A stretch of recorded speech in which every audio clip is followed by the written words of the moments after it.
बाबा वेगा भविष्यवाणियां दुनिया भर में चर्चा का विषय है। उन्होंने एक भविष्यवाणी ऐसी भी की है जो काफी चौंकाने वाली है। इसका सीधा संबंध इस्लामिक शासन से है। बुल्गारियाई भविष्यवक्ता बाबा वेगा ने भविष्यवाणी की है कि अगले 18 सालों में यानी 2043 में यूरोप के 44 देशों में इस्लामिक शासन होगा। यूरोप में पहले ही 4 देश इस्लामिक हैं। उसके अलावा 40 देशों में ईसाई धर्म की आबादी सबसे ज्यादा है। बाबा वेगा भविष्यवाणी की बात करें तो 2043 तक यूरोप के 44 देशों में मुस्लिम शासन होगा और ईसाई धर्म की पकड़ कमजोर पड़ जाएगी। हालांकि यह वाकई में सच होगा ये तो देखने वाली बात है, लेकिन बीते कुछ सालों में यूरोप में मुसलमानों की आबादी काफी तेजी से बढ़ी है।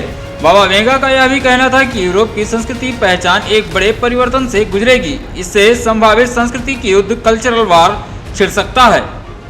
यह भविष्यवाणी कई लोगों को अजीब लगेगी, लेकिन इतिहास को देखें तो यूरोप में माइग्रेशन, धर्मांतरण और धार्मिक असहिष्णुता की कई घटनाएं समय समय पर सामने आती रही हैं।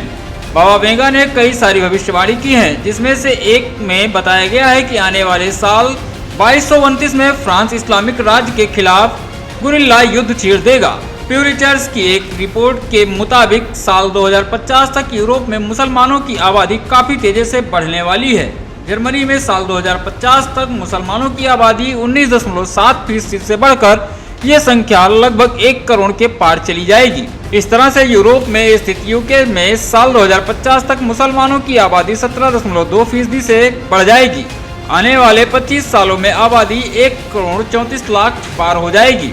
साल 2010 से 2016 के बीच यूरोप में सबसे ज्यादा मुस्लिम शरणार्थी सीरिया से आए हैं। इसकी आबादी 67 लाख है, जो 91% के बराबर है। अनुमान है कि 2050 तक भारत की मुस्लिम जनसंख्या 31 करोड़ तक पहुंच जाएगी, जो विश्व में सबसे बड़ी होगी।